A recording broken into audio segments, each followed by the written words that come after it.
ओम सभी को नमस्ते। मंत्रोच्चारण। ओम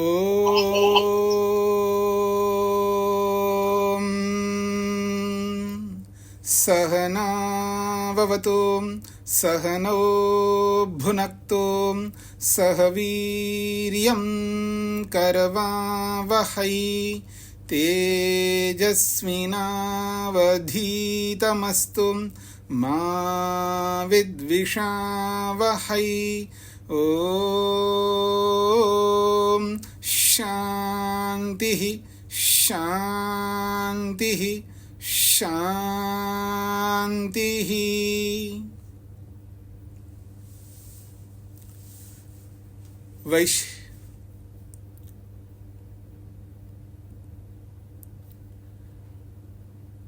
वैशेषिक दर्शन की कक्षा संख्या 89 है।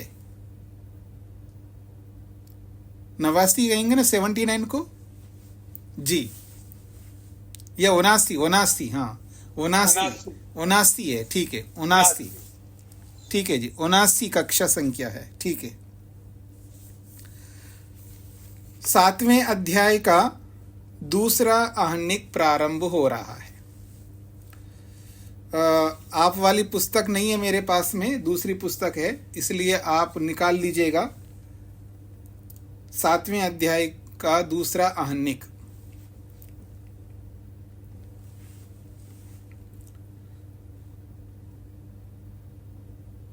प्रथम आहनिक में बहुत सारी महत्वपूर्ण बातें कही गई हैं और प्रथम आहनिक के अंत में एक विशेष बात कही थी कि वैसे तो क्रम में प्राप्त संख्या गुण है, लेकिन छोटा विषय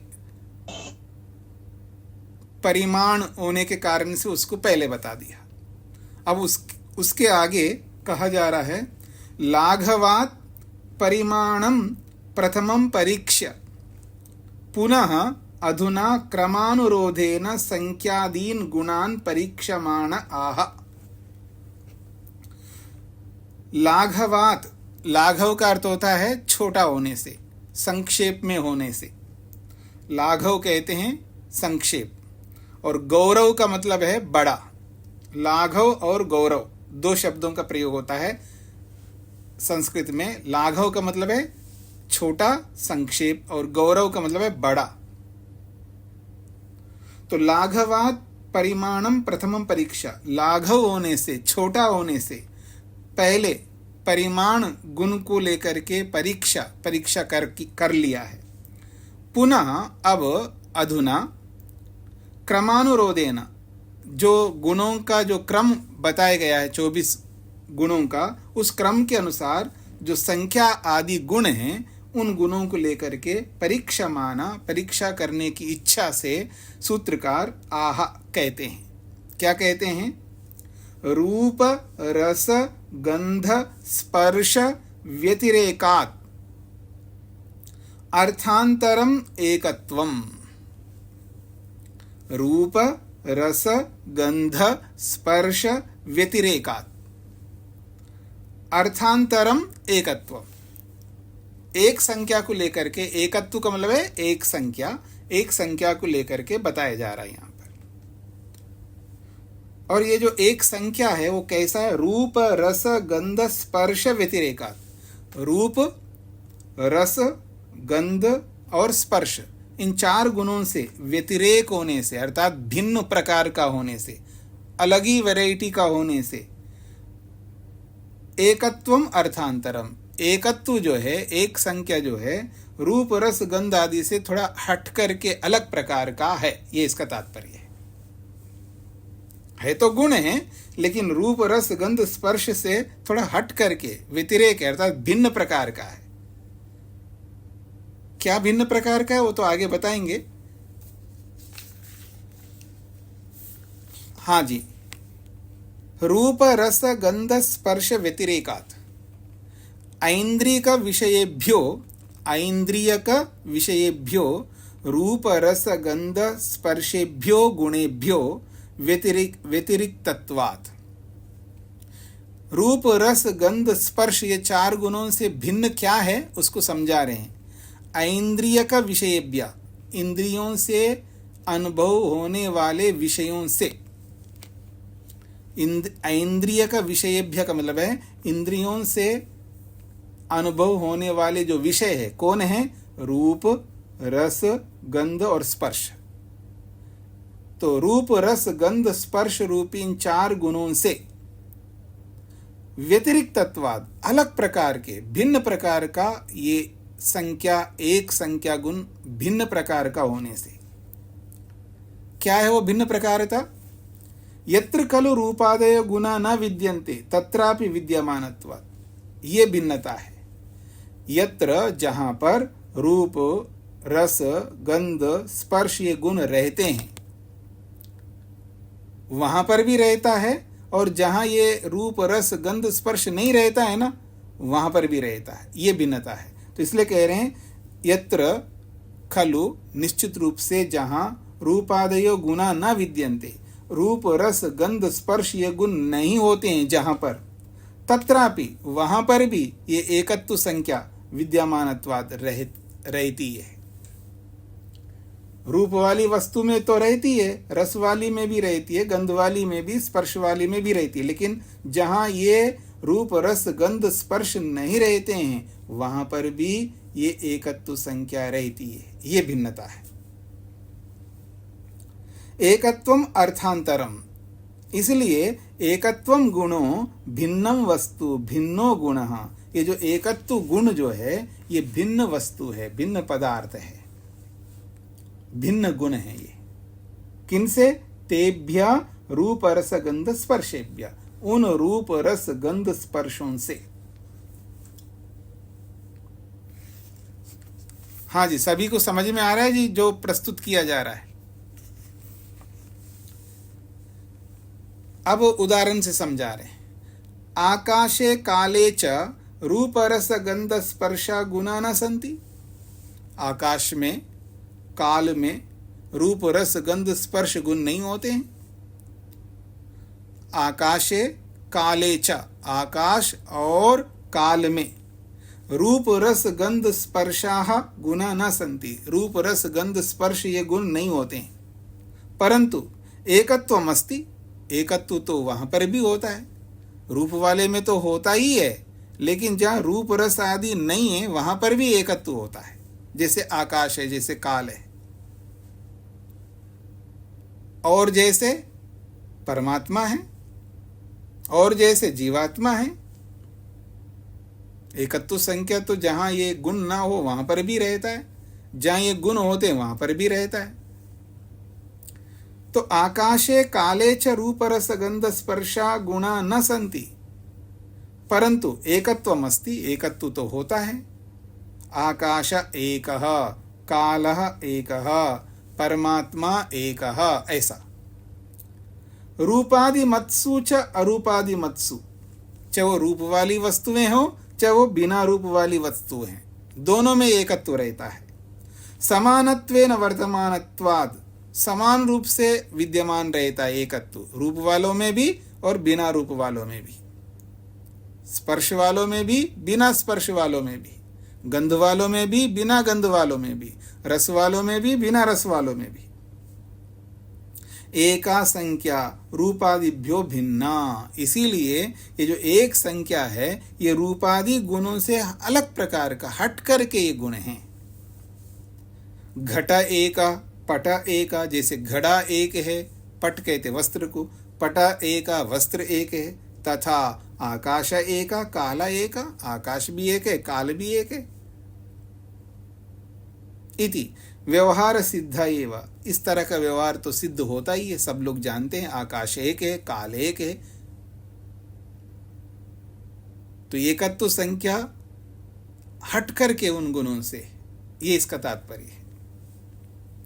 सबको क्लियर हो गए जी, स्पष्ट हो गए जी? आगे बढ़ रहा हूं मैं। जैसे एक संख्या है, एक संख्या बोलो या एकत्व बोलो एक ही बात है।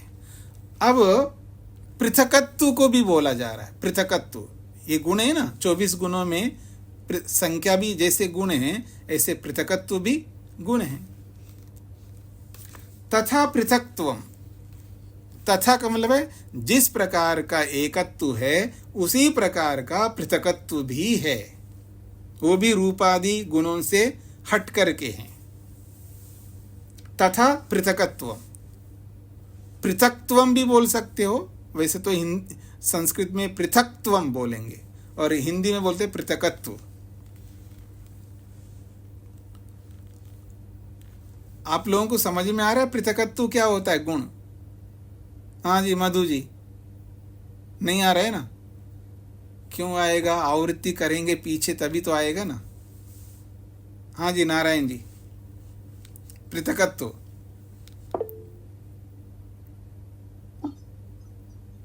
एक से दूसरा अलग, छोटा या बड़ा, एक से दूसरा भिन्न। हाँ, छोटा बड़ा को छोड़ दीजिएगा। जैसे एक से दूसरा भिन्न, हाँ मतलब जैसे आपसे मधु जी पृथक है और मधु से आप पृथक है, ये पृथकत्व है। मधु जी समझ में आ गया? किसी से भी अपने आप को अलग रखना है ना, हम अलग है, स्वतंत्र हैं, पृथकत्व है हमारे अंदर। हमारे अंदर पृथकत्व एक गुण है, आप सबके अंदर पृथकत्व गुण है। तो तथा पृथक्त्वम का मतलब है जिस प्रकार से एकत्व है रूप रस आदि से भिन्न प्रकार का, ऐसे ही पृथकत्व भी रूप रस आदि से भिन्न है। इसलिए तथा पृथक्त्वम, उसी प्रकार से जैसे एकत्व के बारे में बताया गया था उसी प्रकार से पृथक्त्व भी वैसा ही समझ लेना चाहिए, ये इसका तात्पर्य है। हाँ जी राजगोपाल जी। जी आचार्य नमस्ते। यहाँ पर जो एकत्व कहा गया ये केवल एकत्व के लिए ही है, किंतु संख्या के लिए ये साधारणतः नहीं बता रहा है। दूसरा तीसरा इनको ये लेकर नहीं बता रहा है। नहीं, संख्या एकत्व संख्या ही ना। हाँ है। अच्छा, केवल एक ही के बारे में ही ये बता रहा है, दो तीन के बारे में ये नहीं बता रहा है। नहीं, जब आप देखिए एक को समझ लेंगे तो द्वित्व भी समझ में आएगा, तृत्व भी समझ में आ जाएगा ना, सब समझ में आएंगे। ऐसे हाँ जी। पृथक्त्व एकत्व का अलग है, तो ये अलग गुण है ना। पृथक्त्व तो गुण है ना, अलग गुण है ना। 24 गुणों में अलग गुण पड़ा है वहां पर। जी जी जी। नहीं, केवल एकत्व जो ऐसे भी भाव आता है कि एकत्व सम्मिलित को सूचाता है, पृथकत्व अलग, ऐसे भी विपरीत भाव आता है। नहीं देखिए, एकत्व अलग है, एक पृथक्त्व अलग है। एकत्व अलग है, एक पृथक्त्व अलग है। जी आचार्य जी। ऐसे द्वित्व अलग है, द्विपृथक्त्व अलग है। त्रित्व है, त्रिपृथक्त्व अलग है। जी जी आचार्य जी। तथा पृथक्त्वम, पृथक्त्वम के बारे में बताया जा रहा है। यथा रूप रस गंध स्पर्शेभ्यो अर्थांतरम भिन्नम वस्तु खलु एकत्वम। यथा जैसे रूप रस गंध स्पर्श इन चारों से अर्थांतरम भिन्नम वस्तु, भिन्न वस्तु है, अलग पदार्थ है। कौन? एकत्वम, एकत्व। तथा ठीक उसी प्रकार से तथा ही वैसा ही एक पृथक्त्वम अपि रूपादिभ्यो भिन्नो गुणः। जैसे एकत्व रूप रस गंध स्पर्श से भिन्न प्रकार का पदार्थ है, तथा ही वैसा ही पदार्थ ये एक पृथक्त्व भी है। किनसे भिन्न? रूपादिभ्यो भिन्नः गुणः, रूपादि से भिन्न गुण है ये। रूपादिभ्यो व्यतिरिक्तत्वादेव, हेतु वही है, रूपादि से भिन्न प्रकार का होने से। यथा रूपादिमान घटः पटो वा अस्ति एकः। उदाहरण समझा रहे हैं। यथा जैसे रूपादिमान घटः पटः वा अस्ति एकः, रूप आदि वाला जो घड़ा है, आदि में से रूप रस गंध स्पर्श, तो रूप आदि वाला जैसा घड़ा है, रूप आदि वाला जैसे पट वस्त्र है, और वो भी अस्ति एका, एक ही घड़ा है, एक ही कपड़ा है। रूपादिमान का, फिर कहते हैं अरूपादिमान काला एक, आकाश एक। और जो बिना रूपादि वाला काल भी है, बिना रूपादि वाला आकाश भी है। हाँ जी, आकाश भी बिना रूप वाला है, बिना रूप रस गंध स्पर्श वाला है। आकाश का कोई रूप नहीं होता है, कोई रस नहीं होता है, कोई गंध नहीं होता है, कोई स्पर्श नहीं होता है। हाँ जी, ऊपर देखो, आकाश नीला नीला दिख रहा है ना, वो आकाश है। तो नीला रूप तो है ना। अभी तो मैंने बोला आकाश में रूप आदि कुछ नहीं होता है, फिर दूसरी बार बोल रहा मैं, ऊपर देखो, बाहर निकल करके जो नीला नीला दिख रहा है उसको आकाश कहते हैं। ये तो बताते हैं आप। तो नीला रूप तो है ना, तो आकाश में रूप है या नहीं है? तो फिर जो दिख रहा है वो क्या है? हाँ जी, नीरजा जी, नीरज जी, बोलिए क्या है जो ऊपर नीला नीला दिखता है? माइक खोल के बताएंगे तभी मेरे को सुनाई देगा ना। जी जी, वो कलर की वजह से दिखता है स्वामी जी। कौन से कलर तो की? सात रंग होते हैं और जो नीला कलर है उसका प्रभाव ज्यादा होता है, इसलिए हमें नीला कलर दिखता है। जो वायुमंडल में 7 कलर होते हैं, नीले कलर का प्रभाव ज्यादा होता है। बस मुझे तो इतना ही पता है। अच्छा, इतना ही पता है। अच्छा, राजगोपाल जी बताएं, ये तो साइंस वाले तो बता ही देंगे। जी आचार्य जी, हाँ विज्ञान तो कहता है जो विकिरण होता है उसमें से ब्लू कलर का अधिक विकिरण होता है, जो स्कैटरिंग होता है, इसीलिए आकाश ब्लू दिखता है। किंतु हमारे शास्त्र में पढ़ते हैं जो खालिस्तान को आकाश कहते हैं, और खालिस्तान सब और है और उसका कोई रंग नहीं है। हमारे आगे भी खालिस्तान है, तो इसीलिए आकाश का तो कोई रंग नहीं है। किंतु ऊपर जो दिख रहा है वो विकिरण जो स्कैटरिंग के वजह से होता है, जैसे अच्छा। कि पहले बोला गया। हाँ जी, शेखर जी क्या कहेंगे? पानी कंटेंट्स के कारण होता है ऐसा मैंने। हाँ जी, पानी और धूल, पृथ्वी तत्व और पानी तत्व मिला हुआ रहता है ऊपर, इसलिए वो नीला या जो भी अलग अलग, कभी नीला कभी कोई कलर दिखाई देता। प्रकाश तो है, प्रकाश तो मेन है, लेकिन उसके केवल प्रकाश ही नहीं है वहाँ पर, प्रकाश के साथ साथ वहाँ पानी भी होता है और पृथ्वी तत्व का मिट्टी धूल आदि वो भी रहता है। ये सब मिला हुआ रहता है वहाँ पर, इसलिए हमको नीला या और कोई कलर दिखाई देता है।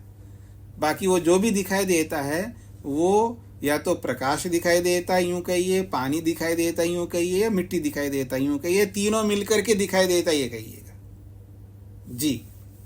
तो आगे बढ़ता हूं जी मैं।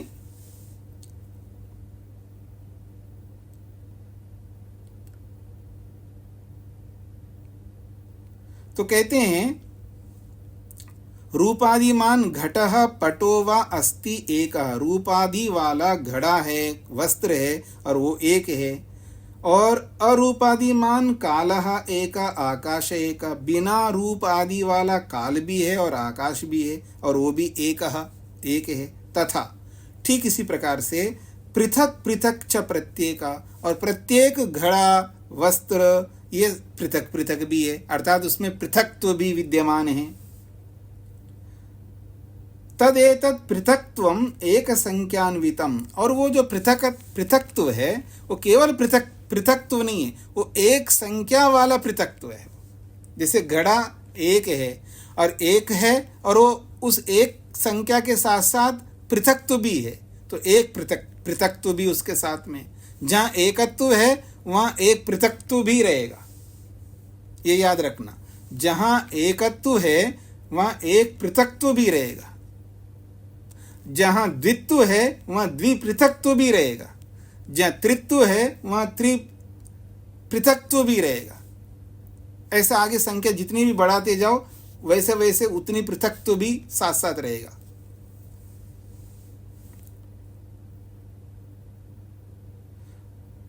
तो कहते हैं तदेतत् पृथक्त्वम एक संख्यान्वितम, और वो जो पृथक्त्व है वो एक संख्या से युक्त है, इसलिए एक पृथक्त्वम, वो एक पृथक्त्व कहलाता है। रूपादि मति घटादो यथा अस्ति, रूपादि मति घटादो यथा अस्ति, रूप आदि वाले घड़े में जिस प्रकार से रहता है, तथैव अरूपादि मति खलु आकाशे काले च अपि अस्ति। अरे यहाँ होटल की घंटी बज रही है, आपको सुनाई दे रही है? तो फिर अच्छी बात है जी। तो कहते हैं तथैव रूपादि मति खलु आकाशे काले चापि अस्ति, जैसे एक पृथकत्व रूपादि वाले घड़ा वस्त्र आदि में है, वैसे ही बिना रूपादि वाले काल में और आकाश में भी विद्यमान है। यथा घटात् पटः पृथक एकः, यथा घटात् पटः पृथक एकः, जैसे घड़े से वस्त्र पृथक भी है और एक भी है, तथा ठीक उसी प्रकार से घटात् आकाशो अपि पृथक एकः पदार्थः, जैसे घड़े से वस्त्र पृथक भी है एक भी है, ठीक उसी प्रकार से घटात् आकाशो भी पृथक एक, घड़े से आकाश भी पृथक है और वो एक भी है। तो इसलिए ये पदार्थ एकत्व रूपी पदार्थ कहो या एक पृथकत्व रूपी पदार्थ कहो। घट एक पट एक कट एक इति कथने, घट एक पट एक कट एक इति कथने, घड़ा एक है, वस्त्र एक है, कट कहते हैं चटाई को, कटा एक चटाई एक है, घड़ा एक है, वस्त्र एक है, चटाई एक है, इति कथने, ऐसा कहने में या ऐसा कहने पर।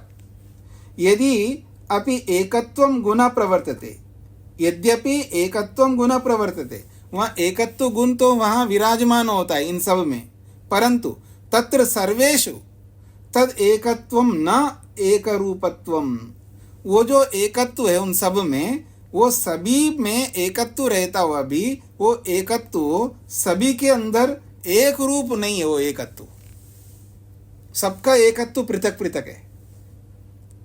घड़े में भी एकत्व है, वस्त्र में भी एकत्व है और चटाई में भी एकत्व है, सब में एकत्व है। सब में एकत्व होता हुआ भी सब में वो एकत्व अलग अलग प्रकार का एकत्व है, ये इसका तात्पर्य है।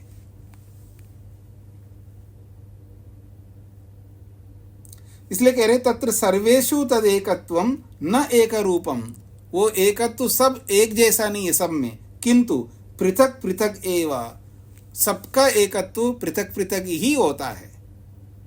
नो चेद, अगर ऐसा आप नहीं मानते हैं तो घटपटादि भेदो न स्यात्, फिर घड़ा वस्त्र चटाई ये भेद नहीं हो पाएगा। ये भेद इसलिए हो रहा है क्योंकि सबका एकत्व अलग अलग है। यदि सब में एकत्व एक समान होगा, फिर घड़ा अलग, वस्त्र अलग, चटाई अलग, कंबल अलग, लैपटॉप अलग, ये नहीं बोल पाओगे फिर।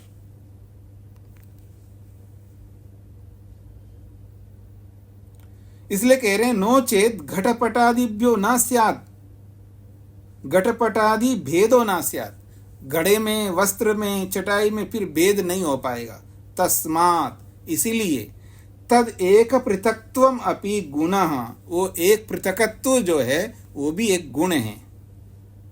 एकत्वेन गुणेन सह संवर्तते, एकत्व गुण के साथ साथ एक पृथकत्व भी रहता है।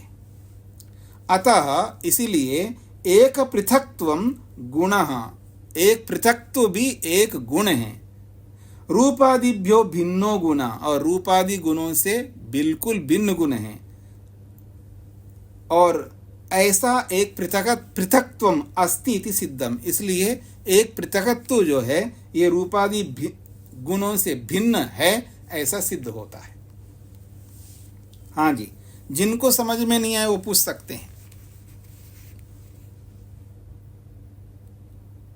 आप में से जिनको भी समझ में नहीं आया, पृथकत्व को भी पृथकत्व को भी समझना है और एकत्व को भी समझना है, और दोनों समझ में आ गए तो हम आगे बढ़ सकते हैं। वैसे तो सरल है, जहाँ एकत्व वहाँ एक पृथकत्व भी रहेगा, लेकिन दो अलग अलग गुण हैं। एकत्व गुण अलग है और एक पृथकत्व गुण अलग है। ये बुद्धि में बिठाना है, मुख्य बात ये है। समझ में आ गए तो मैं आगे बढ़ता हूं। अब मैं आपके सामने पहले बोल देता हूं, जैसे गुण में गुण नहीं रहता, कर्म में कर्म नहीं रहता, गुण कर्म में नहीं रहता, कर्म गुण में नहीं रहता, जैसा आपने पीछे बहुत पढ़ चुके हैं। अब उसी बात को यहाँ पर भी लागू कर लीजिएगा। एकत्व में एक पृथकत्व नहीं रहता और एक पृथकत्व में एकत्व नहीं रहता। ये भी समझ लेना चाहिए। इसी बात को अगले सूत्र में स्पष्ट किया जा रहा है। एकत्व एक पृथक्त्व योः, एकत्व एक पृथक्त्व योः, एकत्व एक पृथकत्व अभावः अणुत्व महत्वाभ्याम व्याख्यातः। अणुत्व और महत्व के समान समझ लेना चाहिए। एकत्व में एक पृथकत्व नहीं रहता है और एक पृथकत्व में एकत्व नहीं रहता है। ये किसके समान समझना है? अणुत्व और महत्व के समान समझ लेना चाहिए, जो पीछे बताया था पहले पाद में। एकत्व एक पृथक्त्वयोः, एकत्व एक पृथक्त्व अभावः अणुत्व महत्वाभ्याम व्याख्यातः। एकत्वे खलु एकत्वस्य एक पृथकत्वे च एक पृथकत्वस्य अभावः। एकत्वे खलु एकत्वस्य, एकत्व में दूसरा एकत्व का अभाव है। एक पृथक्त्वे च एक पृथक्त्वस्य अभाव, एकत्व में और एक पृथकत्व में अभाव है। और ये बात अणुत्व महत्वाभ्याम तुल्यो व्याख्यातो वेदितव्य। ये बात अणुत्व और महत्व के समान समझ लेना चाहिए। यथा अणुत्वे अणुत्वम महत्वे महत्वम न भवति। जैसे अणुत्व में अणुत्व नहीं होता है, महत्व में महत्व नहीं होता है। क्यों नहीं होता है? गुण है वो, तो गुणे गुणो न भवति इत्यर्थः। इसका मतलब ये है गुण में गुण नहीं होता है, यही इसका तात्पर्य है। अथ च संख्या प्रसंगे सूत्रकृत आचार्य एकत्वं परीक्ष विरराम। जो राजगोपाल जी ने प्रश्न किया ना, उसका समाधान दे रहे हैं यहाँ पर। अथच एक और बात हम यहाँ बीच में कहना चाहते हैं। संख्या प्रसंगे, जब संख्या गुण को लेकर के जब प्रसंग चलाया है, इस संख्या रूपी प्रसंग में सूत्रकृत आचार्य, सूत्र बनाने वाले आचार्य ने एकत्वं परीक्ष विरराम, एकत्व की परीक्षा करके विरराम रुक गए। बाकी संख्याओं की व्याख्या नहीं किया, बस एक संख्या को, एकत्व संख्या को बता करके सूत्रकृत का मतलब है सूत्र बनाने वाले आचार्य ने विरराम रोक दिया। बस ये तो ही एकत्वे परीक्षिते न द्वित्वादि परीक्षणम अपेक्षते। एकत्वे परीक्षिते, एकत्व की परीक्षा कर लेने पर न द्वित्वादि परीक्षणम अपेक्षते। जब एकत्व की परीक्षा कर ही दिया है तो द्वित्व त्रित्व आदि की परीक्षा करने की आवश्यकता नहीं है। वो अंडरस्टूड है, वो अपने आप समझ में आ जाता है, ये इसका तात्पर्य है।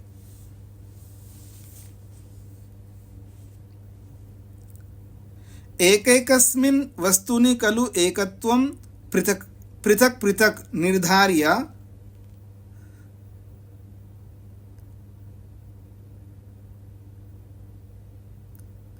द्वित्वादिकं परिगण्यते। कहते हैं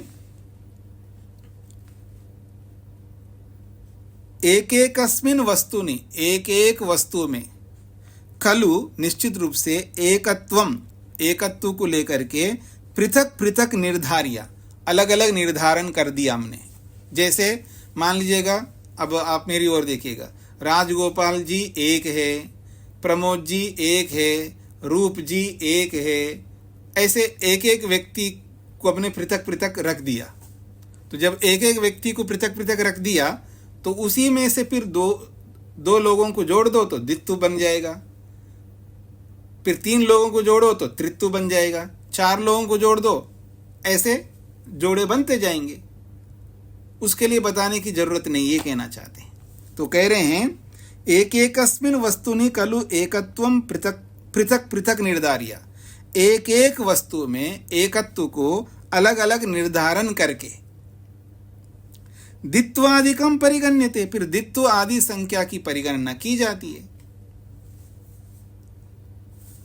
एक व्यक्ति है, फिर दूसरा एक व्यक्ति है, फिर तीसरा एक व्यक्ति है, ऐसे जितने भी हमारे सामने बैठे हैं पहले एक एक को पृथक कर दो, एक एक को सबसे पृथक करते जाओ, सब एक एक पृथक हो गए, सब आप सब इंडिविजुअल है, आप सब एक एक पृथक सत्ता वाले हैं, आप सब के अंदर एक एक पृथकत्व है, एक संख्या भी और एक पृथकत्व भी है।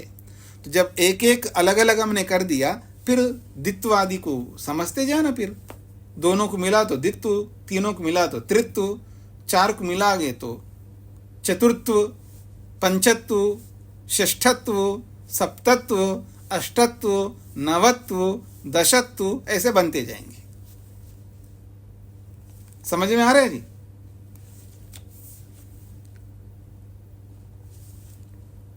आगे बढ़ता हूं मैं। शकुंतला जी। हाँ, नमस्ते स्वामी जी। जी। तो यहाँ यही कहना चाह रहे हैं ना कि एकत्व में एकत्व नहीं रहता है। हाँ जी। और पृथकत्व में पृथकत्व नहीं रहता है जी। तो इसमें जो एक पृथकत्व कहते हैं तो उसका क्या अर्थ है? मतलब जैसे आप एक है तो आप एक है तो आपके अंदर एकत्व है, ठीक है? तो ऐसे एक पृथकत्व भी तो है ना आपके अंदर। तो एक पृथकत्व अलग है, एकत्व अलग है। जी जी। इसको मैं थोड़ा और खोलता हूं। जैसे आप एक हैं तो एकत्व है, आप पृथक भी है। किन से पृथक है?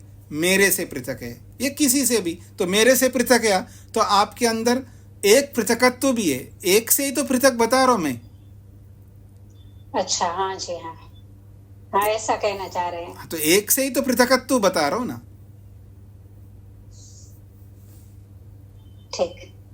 तो एक पृथक एकत्व भी बोल सकते हो और एक पृथकत्व भी बोल सकते हो, लेकिन दोनों अलग अलग। तो जब आपके अंदर मेरे में एक संख्या है तो मेरे में एकत्व है, मेरे में पृथकत्व भी है तो एक पृथकत्व भी है, क्योंकि दूसरे से ही तो पृथक हो गए ना, तो इसलिए आपको एक पृथकत्व कहेंगे।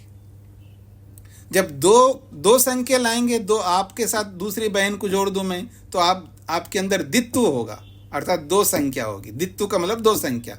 इसका मतलब है आपके अंदर द्वित्व भी है और द्विपृथकत्व भी है। जी जी जी, समझ में आ गया। ऐसे सबके साथ जोड़ते जाना है। पर स्वामी जी, एक ये ध्यान में नहीं आ रहा कि पृथकत्व में पृथकत्व नहीं रहता जी, और एकत्व में एकत्व नहीं रहता जी। कैसे, ये थोड़ा नहीं समझ में आता है। अच्छा, आप ये बताइए, एकत्व क्या है? गुण है, संख्या गुण है। जी और एक पृथकत्व भी गुण है। जी। गुण में गुण नहीं रहता ये बोलो, गुण में गुण नहीं रहता ये बोलो, एकत्व में एक पृथकत्व नहीं रहता बोलो, एक ही बात है ना। ठीक, गुण है इसलिए। हाँ, गुण है इसलिए।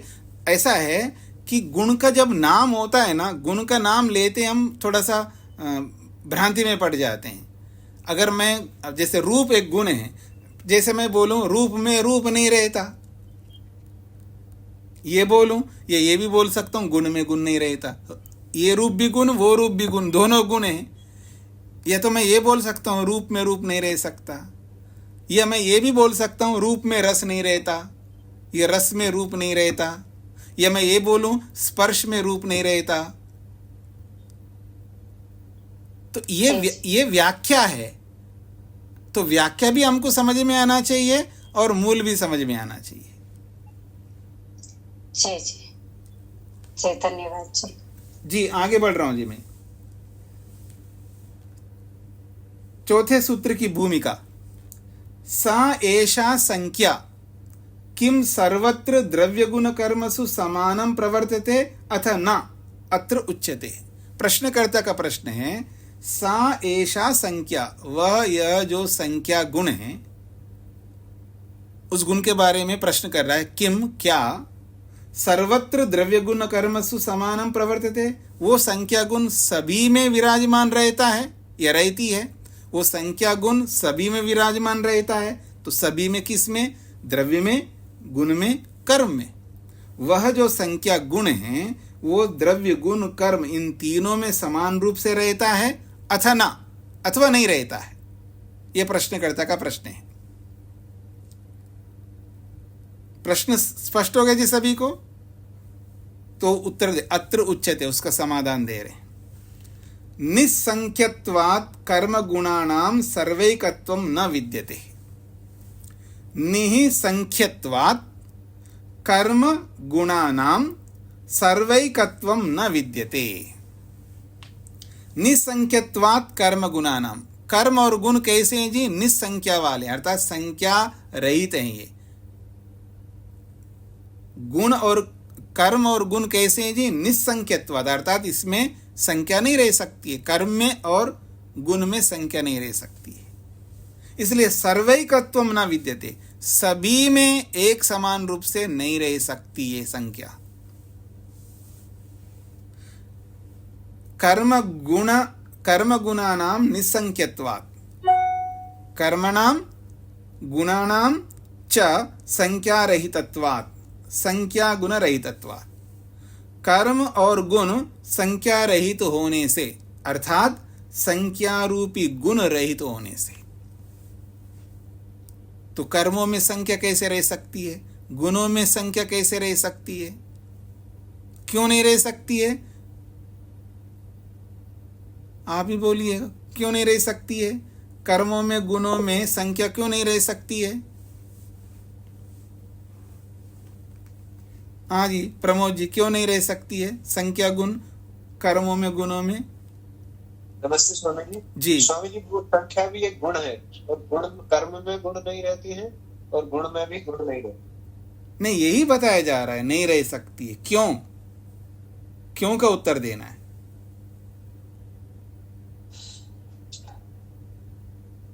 ये तो गुण में गुण नहीं रहता है, मान लिया। क्यों नहीं रहता है गुण में गुण? इसी का समाधान चाहिए।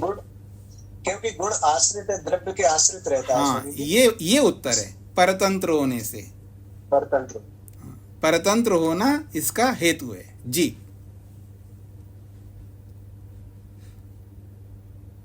सर्वैकत्वं न विद्यते। संख्यायाः सर्वसमानत्वं सर्वेषु द्रव्यगुणकर्मसु समानवर्तमानत्वं नास्ति। सर्वैकत्वं न विद्यते को खोल के समझा रहे हैं। संख्या सर्वसमानत्वं, सभी में समान रूप से रहना, अर्थात सर्वेषु द्रव्य गुण कर्मसु, सभी द्रव्य गुण कर्मों में समान वर्तमानत्वं, समान रूप से रहना नास्ति, नहीं हो सकता है। किंतु नानात्वं भेदः, नानात्वम, ये सब नाना है, नाना प्रकार का, अर्थात अलग अलग भेद वाले हैं। संख्यात्वम संख्यावत्वम असंख्यावत्वम च भवति। कोई संख्यावत्व अर्थात संख्या वाला होगा और कोई असंख्या वाला होगा। ये नाना भेद है दोनों में, इन तीनों में। संख्यावत्वम का मतलब है कोई संख्या वाला होगा, और असंख्यावत्वम च, और कोई बिना संख्या वाला होगा। कैसे? उसी को खोल के समझा रहे हैं। द्रव्य तो संख्यावत्वम, द्रव्यों में द्रव्य तो संख्या वाला है, क्योंकि द्रव्य में संख्या रह सकती है, इसलिए द्रव्य तो संख्या वाला है। गुण कर्मणो असंख्यावत्वम, और गुण और कर्म ये दोनों असंख्या वाले हैं, अर्थात गुण में संख्या नहीं रह सकती, कर्म में संख्या नहीं रह सकती, इसलिए गुण कर्म ये दोनों असंख्या वाले हैं, पर द्रव्य संख्या वाला है। यतो द्रव्येषु ही एकाधिका संख्या वर्तते, द्रव्यों में ही एकाधिका संख्या, एक आदि का मतलब है 1 2 3, ये सारी संख्याएं द्रव्यों में ही विद्यमान होती है। तस्याः संख्यायाः गुणवत्वात्, उस संख्या के गुण होने से, उस संख्या के गुण होने से द्रव्य में रहना वाजिब है, बन सकता है। संख्या खलु गुण, क्योंकि संख्या गुण है, संख्या जो है गुण है। गुणश्च द्रव्यवर्ती भवति, गुण तो द्रव्यवर्ती होता है, अर्थात द्रव्य में रहने वाला होता है। न गुणवर्ती न कर्मवर्ती, संख्या न कर्मवती है न गुणवती है, अर्थात न कर्म में रहती है और न गुण में रहती है। उक्तम ही, ये बात कह चुके हैं। द्रव्याश्रयी अगुणवान, गुण के लक्षण में क्या बताया जी? द्रव्याश्रयी है, अगुणवान है, उसकी परिभाषा यही है। इति गुणे न गुणा, इसलिए गुण में गुण नहीं रह सकता। फिर कर्म में रह सकती हो संख्या, वहां पर भी नहीं रह सकती। क्यों? एक द्रव्यम अगुणम, एक द्रव्यम बोला है उसको, एक द्रव्य में ही कर्म रहता है, और अगुणम गुण कर्म में नहीं रह सकता। ये कर्म के लक्षण में बताया था पीछे। कर्मणि न गुणा, कर्म में भी गुण नहीं रहता और गुण में भी गुण नहीं रहता। संख्यायाः सति गुणत्वे स्वतः एव गुणे कर्मणि च तदभाव सिद्धा। संख्याया सति गुणत्वे, संख्या के गुण होने पर, स्वतः एव गुणे कर्मणि च तदभाव, स्वयं ही गुण में नहीं रह सकता है और कर्म में भी नहीं रह सकता है, ये सिद्ध है। पुनः कथनम, जब रहते ही नहीं है तो दोबारा बार बार क्यों कह रहे हो? पीछे भी दोबारा बोला, फिर यहाँ पर भी दोबारा बोला, आगे भी बोल सकते हैं। जब स्वतः ही गुण और कर्म में गुण नहीं रहता तो ये बताने की क्या आवश्यकता है? पीछे तो बता ही चुके हैं। तो पुनः कथनम, दोबारा जानबूझ करके जो कथन किया जा रहा है, विशिष्ट परामर्शार्थम, विशेष प्रयोजन के लिए यहाँ दोबारा कथन किया जा रहा है। यश्च परामर्शः, ये जो परामर्श है, जो विशेष बात जो कहने जा रहे हैं, वो कहाँ? अग्रिमे अनंतर सूत्रे विद्यते, वो अगले ही, बस जस्ट इसके बाद ही आने वाले सूत्र में वो विशेष बात कहे जा रहे हैं, इसलिए यहाँ पर दोबारा इसको दोहराना पड़ा। अब देखिएगा क्या विशेषता है बार बार कहने का, उस विशेषता को समझा रहे हैं। उससे पहले भूमिका। ननु कथमुच्यते सर्वैकत्वम न संख्याया। आप ये जो चौथे सूत्र में ये जो बोला है कि संख्यैकत्वम न, संख्या सभी में बराबर नहीं रहता है, कैसे आप कहना चाह रहे हो? ये ऐसे कैसे कह सकते हो आप? जबकि, यावता का मतलब है जबकि, रूपम एकम, रसा एकः, कर्म एकम, उत्क्षेपणम इति, ये तो संसार में बोलते ही हैं, एक रूप है। वहाँ कितना रूप है जी? एक रूप है। हाँ जी, इंद्रधनुष में कितने रूप है? नहीं जी, 7 रूप है। बोलते नहीं बोलते हैं? आपने कितने कर्म किए जी सुबह से लेकर अब तक? एक तो शारीरिक कर्म किया जी, और दूसरा एक वाचनिक कर्म किया, अच्छा कर्म। बुरे कर्मों के बारे में नहीं पूछ रहा हूँ। अच्छे कर्म कितने कर्म किए जी यहाँ पे? एक शारीरिक बहुत अच्छा कर्म किया जी, बहुत सेवा की आज मैंने शरीर से, और एक वाणी से प्रवचन किया जी, और मन से जो है एक अच्छा कर्म किया। तो 3 मैंने कर्म किए जी। तो कर्म में संख्या तो बोला जा रहा है, 3 कर्म, 2 रूप, 4 रूप, 7 रूप, बोल तो जा रहे हो ना। तो कहते हैं ननु कथम उच्यते सर्वैकत्वम न संख्याया, संख्या सभी में समान रूप से नहीं रहती है, ये आप कैसे कह सकते हो? यावता, जबकि संसार में ये बोला जाता है, बहुत प्रयोग किया जाता है, यावता जबकि रूपम एकम, एक रूप है, रस एका, एक रस है, कर्म एकम उत्क्षेपनम, एक उत्क्षेपन कर्म है इति। ये तो बोलते ही संसार में गुणे कर्मणि भानम संख्या भवति। जब एक रूप बोले तो वो एक रूप जो है, रूप में तो एक संख्या है, तभी तो एक रूप बोल रहे हो। एक कर्म, मैंने एक कर्म किया, तो एक कहाँ है? कर्म में तो है, तभी तो एक कर्म बोल रहे हो, एक रूप बोल रहे हो। जबकि संसार में एक रूप 10 रूप बोलते ही है, 10 कर्म।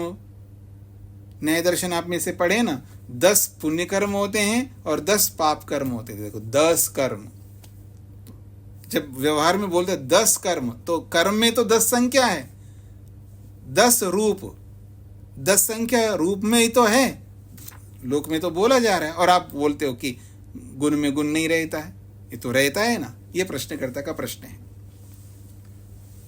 तो कहते हैं गुणे कर्मणि भानम संख्याया भवति, गुण में और कर्म में संख्या का ज्ञान हो रहा है, और आप कहते हो नहीं होता है। ये प्रश्नकर्ता का प्रश्न है। ये जो गुण कितने होते हैं जी? 24 गुण होते हैं। तो ये 24 संख्या कहाँ रह रही है? गुणों में रह रही है। कर्म कितने होते हैं जी? 5 कर्म होते हैं। तो ये 5 संख्या कहाँ है? कर्मों में रहती है। तो लोक में तो बोला जाता है, और आप कहते हो गुण कर्म में भी नहीं रहता, गुण गुण में भी नहीं रहता, जबकि रहता है, बोला जा रहा है। ये प्रश्नकर्ता का प्रश्न है। अत्र उच्यते, इसका समाधान दिया जा रहा है। भ्रांतम तत्, भ्रांतम तत्, वो भ्रांत है, ऐसा जो लोक में बोला जाता है वो भ्रांत है। भ्रांत का अर्थ है गौण। भ्रांत शब्द गौण अर्थ में भी आता है। गौण मुख्य अर्थ नहीं है, गौण रूप से बोला जाता है। भ्रांतम तत्, ये तो गौण है, मुख्य नहीं है। यूं बोला जाता है संसार में 24 गुण हैं, 5 कर्म हैं, ऐसा बोलते हुए जब हम सुनते हैं तो ऐसा प्रतीत होता है कि 5 संख्या कर्मों में है, 24 संख्या गुणों में, ऐसा प्रतीत होता है, पर होता नहीं है। यही भ्रांत है, अर्थात ये गौण प्रयोग है। संसार में गौण प्रयोग भी होता है, और गौण प्रयोग हुए बिना हम जी नहीं सकते। हर जगह सटीक नहीं बोल सकते आप, हर जगह यथार्थ नहीं बोल सकते, आपको टेढ़ा मेढ़ा भी बोलना पड़ता है। ये लोक है। क्यों जी? आप बोलते नहीं बोलते टेढ़ा मेढ़ा? पति के साथ, पत्नी के साथ, गुरु के साथ, शिष्य के साथ, सास के साथ, बहू के साथ, पता नहीं किस किस के साथ हम टेढ़ा मेढ़ा भी बोलते हैं। डायरेक्ट नहीं बोल सकते हर जगह, गौण प्रयोग करना पड़ता है। हाँ जी, मेरी गाड़ी बहुत अच्छी चलती है जी। पता नहीं आप कैसी गाड़ी चला, मैंने कितने बार चलाने का प्रयास किया, क्या गाड़ी चलती है आपकी? अच्छी चलती ही नहीं है। मेरी गाड़ी बहुत अच्छी चलती है।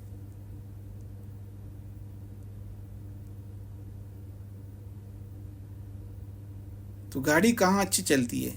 अपने आप थोड़ा गाड़ी चलती है, चलाने से चलती है। उतरो उतरो भुवनेश्वर आ गया, उतरो उतरो भुवनेश्वर आया। भुवनेश्वर थोड़ा आया, मैं भुवनेश्वर आया हूं। तो ये गौण प्रयोग सब जगह व्यवहार में चलता है। तो इसलिए कह रहे हैं भ्रांतम तत्, ये गौण प्रयोग है। 24 गुण हैं, 5 कर्म है, ये गौण प्रयोग है। तो ये 24 गुण, ये फिर संख्या कैसे? क्योंकि 24 गुण किस में रहते हैं? द्रव्य में रहते हैं। तो जहां ये गुण रहते हैं वहां ये संख्या भी रहती है, पर बोला जा रहा है कि गुणों में संख्या है। कर्म 5 कर्म है, वो कर्म कहाँ रहते हैं? द्रव्यों में रहते हैं। कर्म द्रव्यों में रहते तो 5 संख्या भी द्रव्यों में रहती है, लेकिन बोला जा रहा है कर्मों के साथ में। तो ये लोक व्यवहार है, इसी को भ्रांत कहा, अर्थात गौण प्रयोग कहा है। हाँ जी, तत् भ्रांतम तत्संख्यैकत्व भानम द्रव्यवद गुणे कर्मणि च भ्रांतम भाक्तम इत्यर्थ। कहते हैं तत्संख्यैकत्व भानम, वो संख्या एकत्व यानी संख्या का जो भान है, द्रव्यवत, द्रव्य में भी संख्यैकत्व का भान होता है, गुण में भी होता है, कर्म में भी होता है। पर ये जो हो रहा है भ्रांतम, ये भ्रांत है, अर्थात भाक्तम इत्यर्थ। भ्रांतम का अर्थ है भाक्त, भाक्त कहते गौण को। अब सूत्र में जो भ्रांत शब्द आया उसको लेकर के भाष्यकार समझा रहे हैं। अत्र भ्रांत शब्दो भाक्तार्थो अस्ति। यह जो भ्रांत शब्द मिथ्या अर्थ में नहीं है, भ्रांत शब्द मिथ्या अर्थ में भी प्रयोग होता है, मिथ्याज्ञान अर्थ में भी यह व्यक्ति भ्रांत है, अर्थात मिथ्याज्ञान में ग्रस्त है। तो भ्रांत शब्द मिथ्याज्ञान के लिए भी प्रयोग होता है और भाक्त अर्थ को, भाक्त कहते गौण, गौण अर्थ के लिए भी प्रयोग होता है। यद्वा, अगर आपको नहीं समझ में आता है तो सूत्र वास्तव में भ्रांतम ना होकर के साक्षात भाक्तम भी हो सकता है। कालक्रम से भाक्तम के जगह भ्रांत शब्द बन गया हो, यह भी हो सकता है। ये दूसरा विकल्प दे रहे हैं।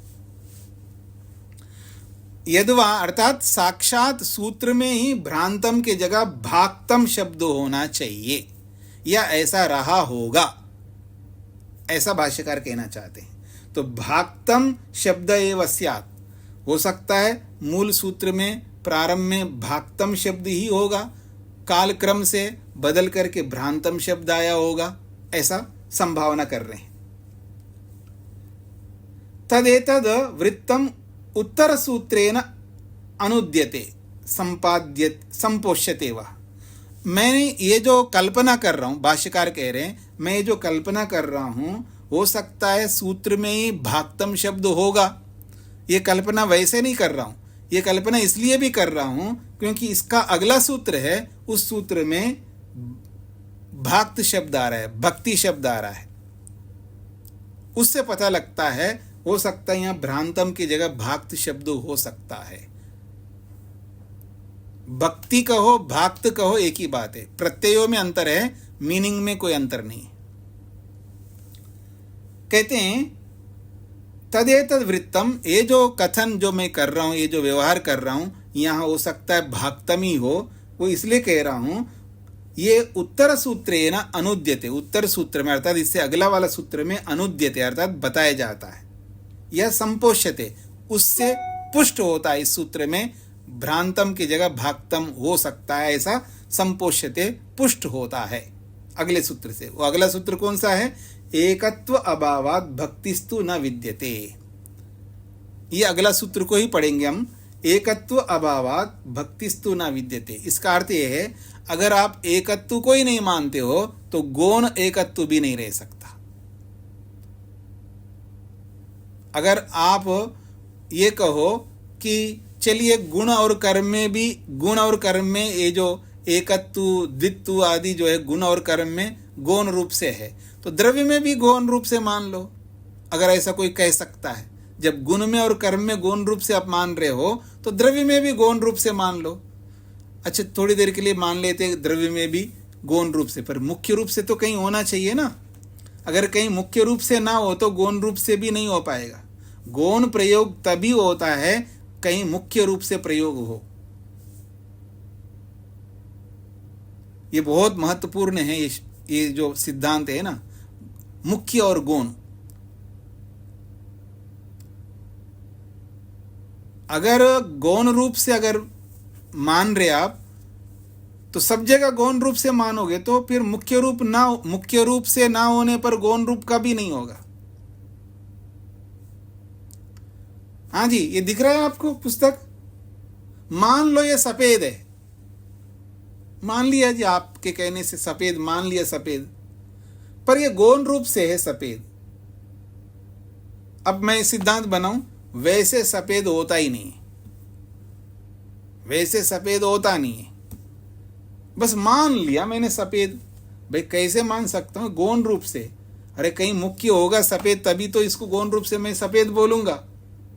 अगर मुख्य रूप से कहीं ना हो तो इसको ये गौण रूप से सफेद आए कहां से? ठीक है जी। तो ऐसे ही सब जगह आपको समझना है, बहुत बड़ा व्यापक सिद्धांत है मुख्य और गौण का। अगर कहीं अजी इसको गौण रूप से मान लेना तो कहीं मुख्य रूप से तो मानोगे, अगर कहीं मुख्य रूप से नहीं है तो गौण रूप से मैं कैसे मानूंगा? हाँ जी, ये बहुत महात्मा, बहुत पहुंचे हुए महात्मा, मान लो ये भगवान है, तो मुख्य भगवान तो होगा कहीं। अगर मुख्य भगवान ना हो तो गौण भगवान कहां से आएगा?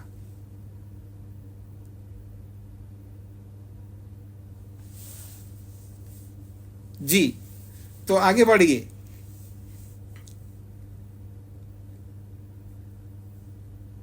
एक भाक्तव गोण, भाक्त का अर्थ है गोण को कहते हैं। संख्याया द्रव्य वृत्तित्वा द्रव्य वर्तमान संख्या तद गुणे तत्कर्मणि च प्रतीयते। कहते हैं संख्या द्रव्य वृत्तित्वात्, संख्या द्रव्य में विद्यमान होने से, द्रव्य वर्तमान संख्या द्रव्य में विद्यमान संख्या तद गुणे तत्कर्मणि च प्रतीयते, वो ही द्रव्य में विद्यमान जो संख्या है वो गुण में और कर्म में प्रतीत होता है, लगता है हमको। न ही स्वातंत्र्येण गुणे कर्मणि व प्रवर्तते, स्वतंत्र रूप से संख्या गुण गुण में और कर्म में प्रवृत्त नहीं हो सकता। तस्माद, इसीलिए द्रव्याश्रिता, द्रव्य एकदेशाश्रिता, वो जो संख्या गुण है वो द्रव्य के आश्रित है, लेकिन द्रव्य में भी एक देश में रहती है संख्या। अगर पूरे द्रव्य में एक ही संख्या रहे तो फिर बाकी गुण कहाँ रहेंगे? इसलिए द्रव्य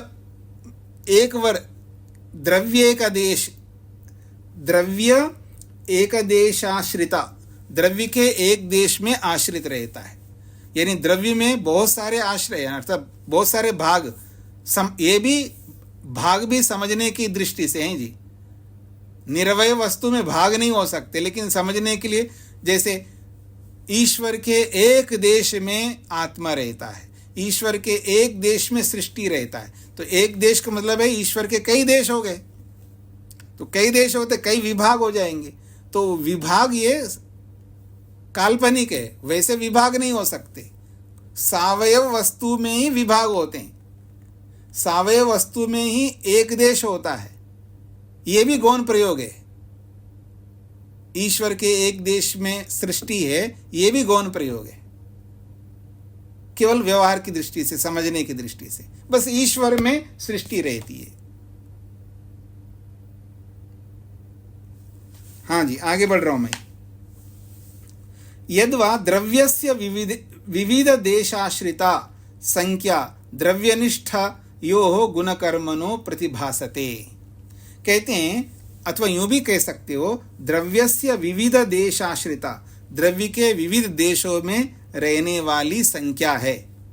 द्रव्यनिष्ठयोः गुणकर्मणोः प्रतिभासते। जब द्रव्य के अलग देश में संख्या विद्यमान रहती है, तो ऐसे ही द्रव्यनिष्ठ अर्थात द्रव्य में रहने वाले गुण कर्म भी है। इसलिए उन गुण और कर्मों में संख्या प्रतीत होती है, जबकि उनमें नहीं रहती है। इसका तात्पर्य है, द्रव्य के एक देश में संख्या है, द्रव्य के दूसरे देश में कर्म है, द्रव्य के दूसरे देश में दूसरे गुण हैं, तो द्रव्य में ही गुण कर्म रहते हैं। इसलिए हमें ऐसा प्रतीत होता है कि ये संख्या गुण गुण में और कर्म में भी रहता है, ऐसा हमको प्रतीत होता है। इसका तात्पर्य है, तत्र संख्या भानम भाक्तम गौणम अवास्तविकम अपारमार्थिकम। कहते हैं तत्र का मतलब है गुण और कर्मों में संख्या भानम, संख्या का जो भान हो रहा है, संख्या की जो प्रतीति हो रही है, अनुभव हो रहा है, वो भाक्त है, अर्थात गौणम गौण है, अर्थात अवास्तविक है, अर्थात अपरमार्थिक है, अर्थात परमार्थ नहीं, यथार्थ नहीं है। पारमार्थिकम का मतलब है यथार्थ, और अपारमार्थिकम का मतलब है अयथार्थ है। लौकिकम वा इति, यह लौकिक प्रयोग है, लोक में बोला जाता है, वास्तविक नहीं है। इति विज्ञेयम, ऐसा आपको समझना चाहिए। न ही दार्शनिकम, ये दार्शनिक यथार्थ गूढ़ रहस्य नहीं है कि गुण में संख्या रहती हो, कर्म में संख्या रहती हो, ऐसा नहीं है। दार्शनिक ये बात नहीं, ये तो लौकिक बात है, मोटे तौर पर गौण रूप से बोला जा सकता है, ये इसका तात्पर्य है। ठीक हो गए जी सभी को? इतना ही रखते हैं आज। ओम शांति शांति शांति।